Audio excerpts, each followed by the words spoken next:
एक छोटे से गांव में, जहां बरगद के पेड़ों की छाया में पुरानी हवेलियां खड़ी थीं, वहां एक ऐसी हवेली थी जिसे गांव वाले भूतिया हवेली कहते थे। इस हवेली में एक प्राचीन दर्पण था, जिसके बारे में कहा जाता था कि उसमें एक आत्मा बसती है। यह कहानी है उस दर्पण और उसमें कैद आत्मा की। कहानी शुरू होती है रमेश से, जो शहर से गांव अपनी दादी के अंतिम संस्कार के लिए आया था।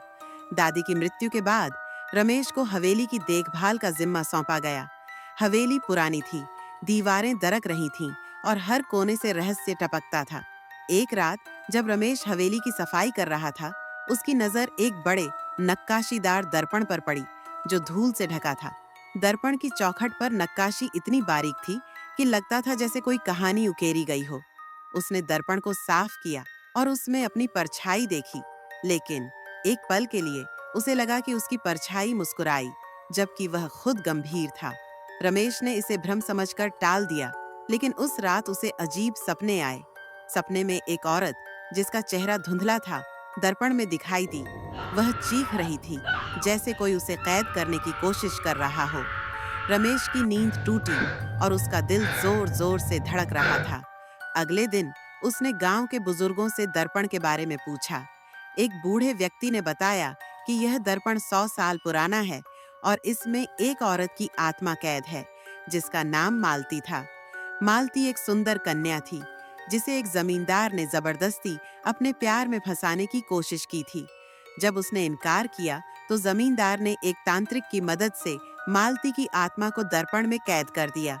रमेश को यह कहानी अंधविश्वास लगी, लेकिन रात को फिर वही दर्पण उसे खींचने लगा। उसने दर्पण के सामने खड़े होकर मालती को पुकारा।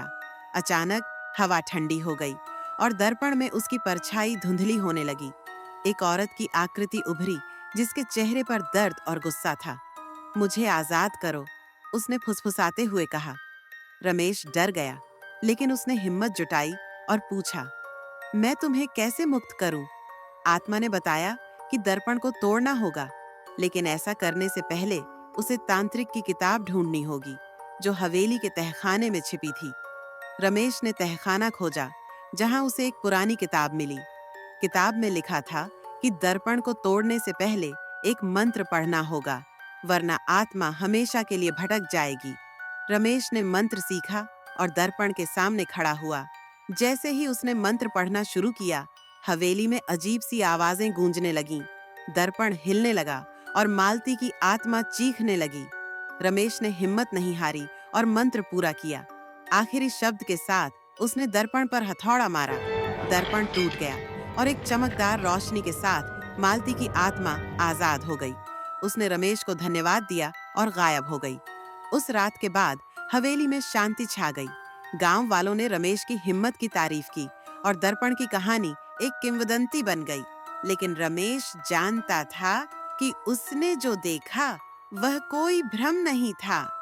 मालती की आत्मा अब आजाद थी और हवेली का भयावह रहस्य हमेशा के लिए खत्म हो गया।